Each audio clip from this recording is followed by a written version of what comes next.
Hey guys, so yeah, so I'm just going to do this quick brief, just light baiting tutorial, just for the VR scene in Unreal, just because some people have kind of asked me to do it, so I'm going to do that.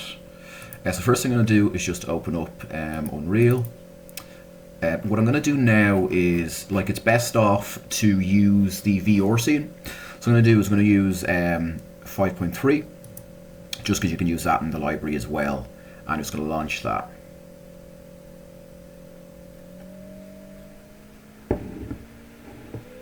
Next thing I'm going to do is go to games here. In games then there's this selection of basic setups. So this is set to virtual reality. In my case, I'm going to keep the starter content in there because starter content can contain stuff like particle effects, and also, like, you know, some base character meshes, and even some textures in some cases as well. So the computation in terms of, like, the overall setup for VR is already set up in this scene, so it's the easiest way to kick off an environment. In my case, I'm going to call this Tamagotchi just after our project and hit create.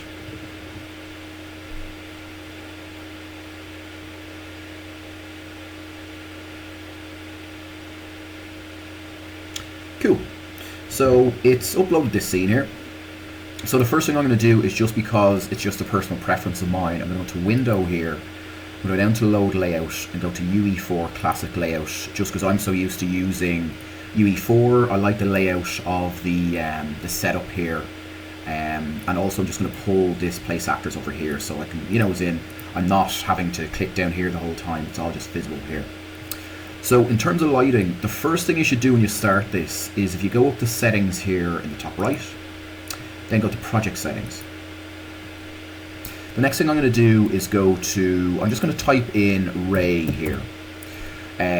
Under Ray, it brings us to Engine Rendering. You can see it's got Lumen here, and then it's got Software Ray Tracing Mode. Change that from, actually that should be okay. What I'm actually going to change here is Generate Mesh Distance Fields. Once I select that, now I've got this option to restart. I'm going to hit restart now. So that essentially is, I'm turning off and making sure that ray tracing and lumen are switched off.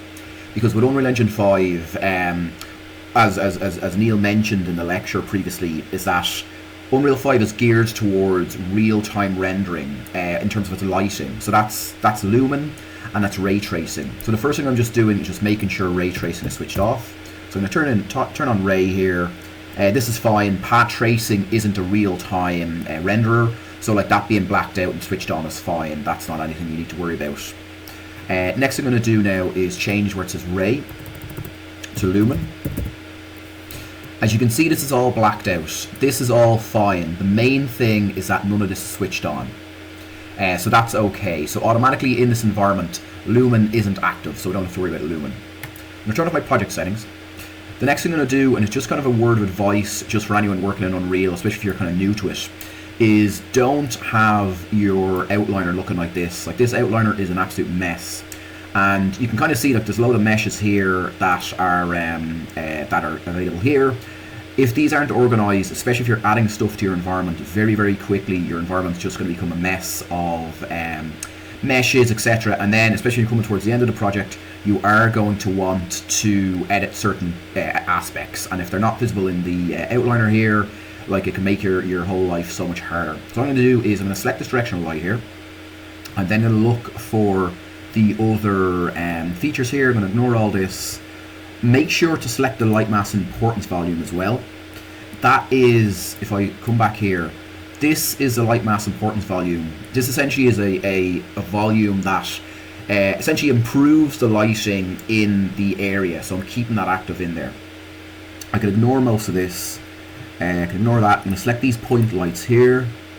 I'm going to select the skylight. This is very important. And there's a sky sphere here. So I'm going to select that as well. And also make sure you have this sphere reflection capture, because that's also related to lighting and reflection. So I'm going to scroll down here. That's more or less all the lighting. Right click this, move to create new folder, and that's all now added to this folder. So I'm going to call this folder just lights. First thing I'm going to do now is I'm now going to just look at the lights here. So if I zoom in here, select this light, and scroll down. You can see that this light is already set to static. So static means a baked light, which is what you need for light baking. That's set to static, so that's perfect. Then you've got the option then of stationary. So stationary means that the light, if I say if I switch this to stationary and if I move this around, stationary basically means that, actually I'll set this light to stationary as well. Stationary basically means that if you move an asset under this light, you'll actually get a moving shadow. So you can see the way the shadow moves there. That's because that this light is pretty much giving a moving shadow. This uses more memory though, so you have to be very careful using that in your light scene. Next one is movable. So say hypothetically if this was a light on the front of a car driving at night in a gamer environment, this can both be moved and it also gives a light that's movable as well. So that's what that does. For the moment, actually, what I'm going to do is I'm going to move this light over here, maybe over this way. I'm going to leave this set to stationary. I'm going to select this light here and switch this to static. So basically, I may as well bake this and just show an example of what light baking is. So also bear in mind that another thing to keep your eye out for is this here, the reflection sphere. Just make sure you have one in your scene because this is where it's going to give you your reflections. So first thing I'm going to do is just go up to build. I'm going to have to build all levels and see what happens.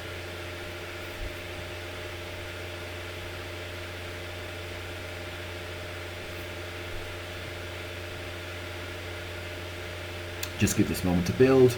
Often when you hit this to bake, if you're doing it for the first time with, say, Unreal Engine 5.3 or Unreal Engine 4, often it'll flash up like a swarm kind of, I wouldn't say a warning, but just your computer's asking, can this additional swarm agent, essentially, can you use it? And I always just hit yes, and now it's building the reflection capture.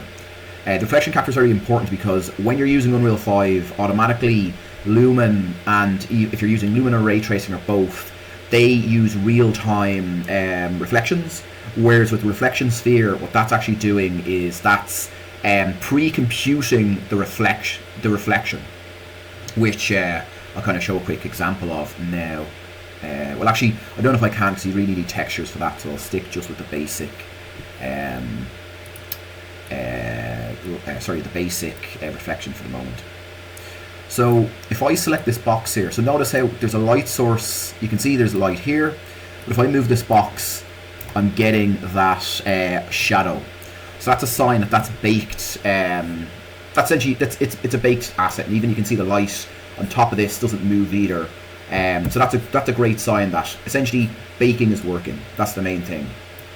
I don't know if you remember from the previous class where, because I think Neil and Eden were using a live scene with, as in Lumen and Ray Tracing still active in their project settings, they were still getting odd artifacts and, sometimes the baking wasn't working. So just kind of just offhand, with the two lighting, with the two lights here, this one's stationary, so this is a movable shadow. This one's baked. The first thing that you can kind of see is that the stationary one has a more brighter, I suppose a brighter light, and even the fall off's actually quite nice. The fall off's not too bad. Whereas with the baked lighting, I mean, I'm just going to hit G on the keyboard here to hide the light. The baked lighting is fine, but as you can kind of see, it's not as, even if you get up close, you can kind of see this kind of nearly kind of a slight bit of graining. So it's not perfect, but it is better than, certainly more memory efficient than having a stationary light. So just a couple more things just on this is that, say for instance, if you're making your project and you've got baked lighting all over the place, the baked lighting is computed in the actual meshes themselves. Whereas with the stationary light, it's actually the light source is coming from the light. So it's important to know that, because often if you do get errors, chances are it's not with the light, it's probably to do with your meshes. And just another quick rule of thumb here is baked lighting loves when meshes are flush with each other. So this mesh here, this wall, is flush with this floor. Where backlighting can kind of give you some errors is if this is kind of placed down here and the two meshes are clashing with each other. That, if you bake when you're doing that, that can give you some weird artifacts where the two meshes come into play, like come into contact with each other. So just keep an eye out for that. If you do have a weird error, that could be the issue. Another issue also as well, something that Neil and Eden talked about, is that if I well, also even choosing what lights to have baked. So ideally, if I select my directional light here, set to stationary. So there's nothing wrong with having lots of baked lighting in your environment and having one stationary light, because at least the stationary light will give you a movable shadow, which if you have characters in your scene, it literally makes them look like they're actually standing on the floor, because if there's no moving light or moving shadow, it can look odd. I don't know if you've played a game before, and if there's baked lighting and the character runs across it, it doesn't cast a shadow, it doesn't look like the player is actually, or the character is actually in the environment, it looks like they're floating or something. So it can be useful to have one light set to stationary, but test that out and see, you know, if it does give you performance issues. Last thing I'm just going to say here is just also look out for your skylight as well. So notice how in my environment here, anywhere where there's no, essentially there's no light is black. You don't want that, and that's kind of where your skylight comes into play. So like, people constantly overlook the skylight. Don't overlook the skylight. It's arguably the most important light you'll have in your environment. So I just need to find mine. So I've selected mine here, and it's displayed up there.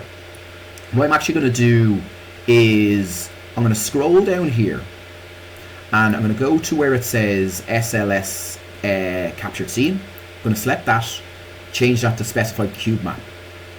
In my cube map here, I'm going to go to where it says none, and just purely for this test here, I'm going to go to select this daylight feature here. The next thing I'm going to do is scroll down here, and I think for the moment what I'm going to do with this is just for test reasons. I'm going to set this to movable, just to kind of show the example of what I'm trying to use here, or what I'm trying to do. Notice how obviously now in this case the light is working. What I'm now going to do is turn this down. So at the moment it's set to 1, I'm going to set to 0.0, say 5. And now, although I still have that dark atmosphere, the is that actually, no, I'll turn that up actually, yeah. I'm going to turn this up slightly. Maybe I'll put this to maybe 0.1. So that's still not giving me much light. So I'm going to blow this out, put it to 0.5. Okay, so now I know I need a value between 0.1 and 0.5, so 0.2. Might be hard to see on this on the screen there, but there's definitely a hint of light there. So I might put this to maybe 0.3, and that's fine. I could make this a bit brighter, but I think in terms of if you are going for a moody environment, you just want that hint of light, because if there's no hint of light, it just looks black, and like, you know, you might think that looks cool, but in terms of lighting rules, you never want, it's a 20% rule, you never want your darks to be too black so they're not readable. You never want your whites, you never want like a white bright light either. So it's just good just to have that in there, just to, especially when there's a player navigating the environment, just to help the player really, and just make it look a bit better and more readable. The last thing I'm just going to do here is I'm just going to go to content. I'm going to see if I can bring in just a piece to test this out. So what I'm going to do here is I'm going to right click here, and I'm going to add a new folder, call this meshes. I'm going to double click on this, and I'm going to try and import in just a basic asset that just a basic floor asset. Let me see. There we go. Just something to keep in mind, when you're importing in assets, be wary of the collision, because collision uses memory. So it's up to you, in this case, because this is going to be a floor asset, I want this to have a collision. But if you are, say, if you do have your floors, your walls in there so the player can't fall through, if you're making filler assets, especially if they're really small, don't even bother giving them collision, because it's just going to add up more memory that you don't really necessarily need to lose. And then when it says search location, I'm going to, in terms of the material here, set this to do not search, create materials, do not create material, turn off import textures. I'm now going to just go import all. The reason I'm turning this off is because I developed this in Max. In Max, Max sometimes can give assets certain materials or textures just to, give them some value, and they can be imported then into your Unreal scene, which you don't necessarily need. So I'm just going to turn that all off. Hit import all. No smooth and group information. That's nothing I need to worry about now. I'm now going to drag this in, and I'm going to dock this here and just push this up. What I'm now going to do is select this light here. I'm going to switch this to a static. I'm now going to just bake this lighting. So go to build all levels.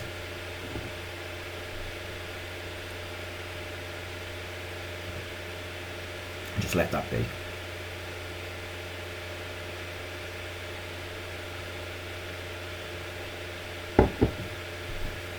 Cool, happy with that. Okay, so I might actually, I'm just going to increase the radius of this light here because I'm not quite getting what I want from it. So I'm just going to pull this up here. Actually, before I do that, I'm going to select this cube here. I'm going to select this, I'm going to select all this. Right click this, move to create folder, just call this folder meshes. Close that up. And then I'm just going to look and see if there's any more meshes here. So there's, a roof, there's a wall, select all that, right click, move to, stick it in meshes. And that just means that now when I close this folder, I don't, at least, as in I'm minimizing the amount of, other assets I have to look at. I will, certainly with this grab actor stuff, I can also obviously stick that in a folder, but I'll leave that for now. So I'm going to do is select this light here and just have a look at this. So actually this is quite important, just a rule of thumb in lighting, is that if we look at this light source here, what would be the best way to show this? I'm going to pull this forward, and just for the moment actually I'm going to switch this to stationary, and then I'm just going to hover over this asset here. So obviously this is not a pre-computed shadow, but just a rule of thumb here. So at the moment, if I bake this, actually, do you know something? I will bake it. I'm just going to pump this intensity up to, say, 10. And then I'm just going to bake this real quick. And yeah, we'll build. And bear in mind, with my build options and build lighting, if I drop just below this, it has the lighting quality. So at the moment, this is doing a very quick and basic light bake. So like, say for instance, when you're building your composition, your block out, get your, as Eden mentioned there yesterday, get your lighting in there, stick it in preview, test it out, see what it looks like. If you're happy with that, I mean, by all means, when you're still adding assets, stick in preview. But then when you do get more and more materials in there, textures, because textures affect how the light bounces off your asset, then test it in medium, test it in high, and the last thing you're going to do before you finally publish your game is then production. I'm going to leave a preview for now. Build lighting only, and let that just run.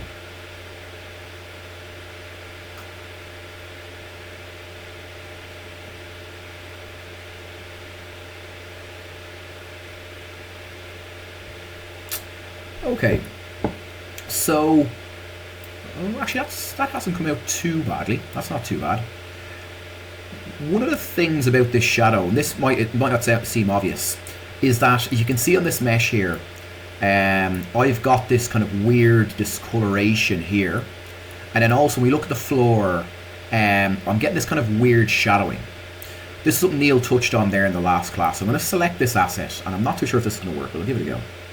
So what I'm going to do is I'm going to, with the asset selected in my outliner, go to this folder and magnifying glass tool, select that, and that should, say for instance if I was in content and I was say in here, if I select that, that'll jump me straight to this asset. Double click this.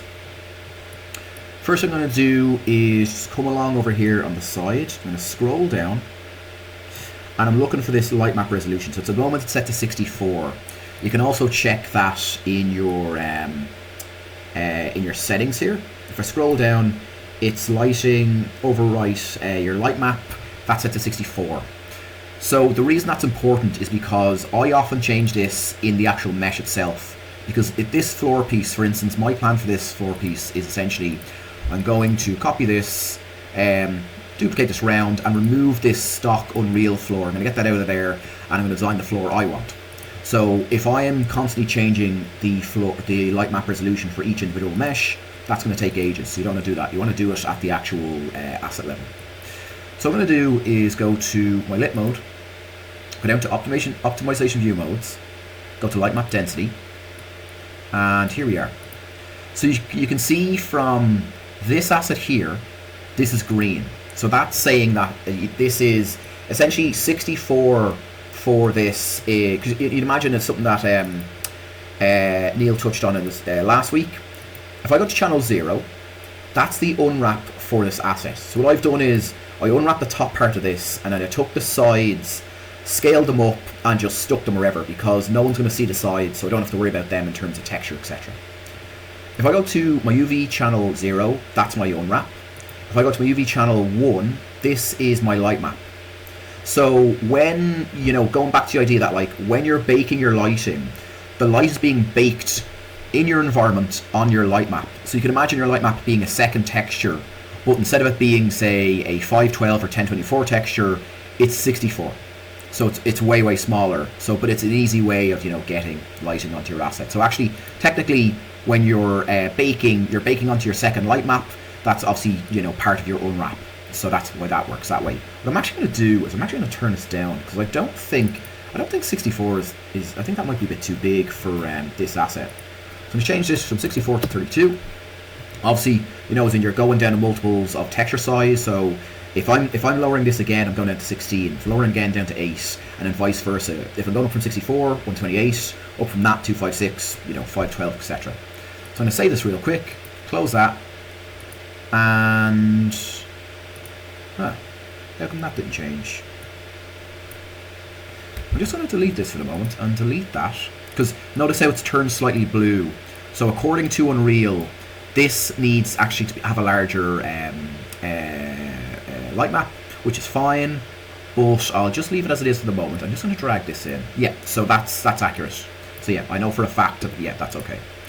Okay, so I'm going to leave that for the moment. So according to Unreal, the wall here is perfect. I mean, not to mention as well, the wall in the scene, you can see the way it's wider, like the texture isn't perfect, but like, it's neither here nor there. I'm going to select this floor. This is 512. So according, 512 is a really, really large texture. So the fact that I have to put this to 124 is a bit of a big deal. So we'll see if it's now working. So it is now, it's green. That's perfect. What I'm now going to do is, I'll actually go back to this. Yeah, I'll go back to this, and then, actually, I'll leave it as is and just do a test bake and see what happens. Let's go from light map density back to lit.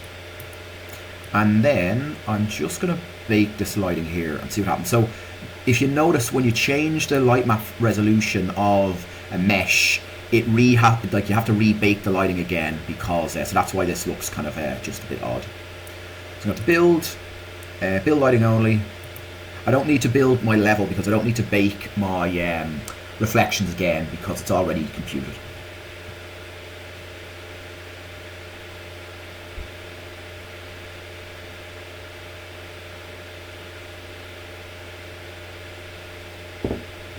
Check this out. So you can see I'm getting a bit of a weird jagged effect on this floor here. That could be because the light map density of this asset here is reacting to this light, and it's then being projected onto the floor. It also could be because I'm building the lighting quality in preview. So what I'm going to do is just build it in medium and just see if it softens this shadow here. Build lighting only.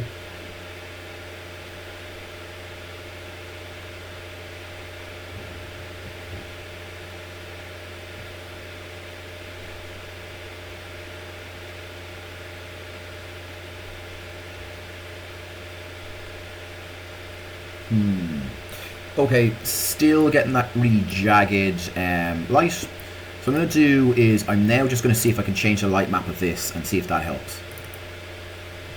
So I'm going to switch this, and just to blow this out, I'm going to change this from 32 to 128, which is way too strong, but I'm going to test it this way anyways. And build again. yeah, we'll build it in medium.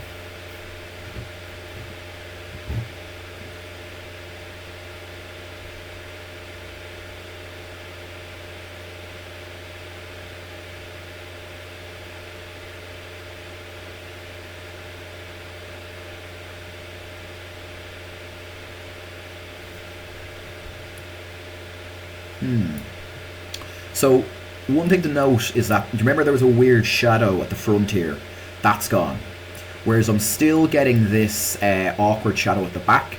This is for down to one of two reasons. Either I need to up the lighting quality, or I think it's probably to do with the lighting quality, or it also could be the fact that I need to up the, and this is where things can get kind of complicated, is that I might have to up the light density of this floor. Bearing in mind, if we look closely at this floor, and this is why UV Unwrapped are so important, you can see the floor is, the texture should be square. Like if we look at this asset here, this texture's square, this texture's stretched, so that also could be playing a factor in the fact that I'm not getting a clean bake. But that's just something you have to be wary of. So the last thing I'm just going to do here is I'm just going to talk about this light, and I'm just going to do another test. So when it comes to lighting, I'm just going to switch to stationary for the moment. When it comes to lighting, notice how when I have this set to stationary, I'm getting a real hard light, or hard edge on this shadow. That's because this is obviously a point light where the light source is pretty much projected all the way around this asset. So a way to work around that is if I come down to my source radius, open that up, I'm just going to move this a bit higher, and usually I'll see if this is working right. This might not be working correctly because I'm not using real-time lighting. So I'm just going to pull this back, and I think is this. What I'm actually going to do is just going to reset this for a moment. Yeah, it's not going to work. What I was hoping to do was, the larger your source is, well, certainly this works in Lumen, the softer this shadow should be on this edge here. But with baked lighting, it's not reacting that way, because these really hard shadows, they're not realistic. I mean, how often in real life do you see, even if you are, going around at night with a torch, that would probably be the only time you'd really see this harshness of shadows. It usually wouldn't come from sunlight, etc. But yeah, I was hoping to get a bit of a softer shadow there, but that's just how this works. So I'm just going to quickly build this one more time. Go to static, build lighting.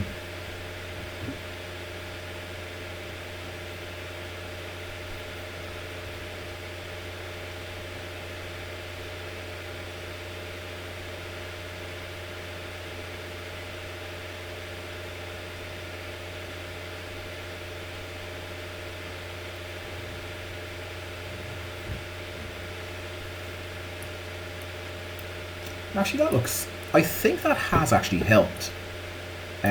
Just the fact, I mean, fair enough, rather than getting a really smooth edge, this lighting, it's kind of like, it's nearly like an echo, but at least it's not as harsh as it was before, whereas getting this one like dark shadow and like a bit of fall off there. So I think actually, as things go, like that's not too bad at all. I think that's worked out quite well. The last thing I would just mention is this skylight. So at the moment I've that set to movable. So just purely for test reasons, I'm going to set this as static. So bear in mind, my skylight's out here. The skylight, where you position that you're seeing, doesn't matter because it affects the whole environment. So like you don't have to worry about the placement of that. So I'm going to just do quickly is I'm just going to change this to static. And I'm just going to bake this and just see if I can take the edge off this really hard shadow there and just see actually, yeah, I'll leave this at medium for the moment.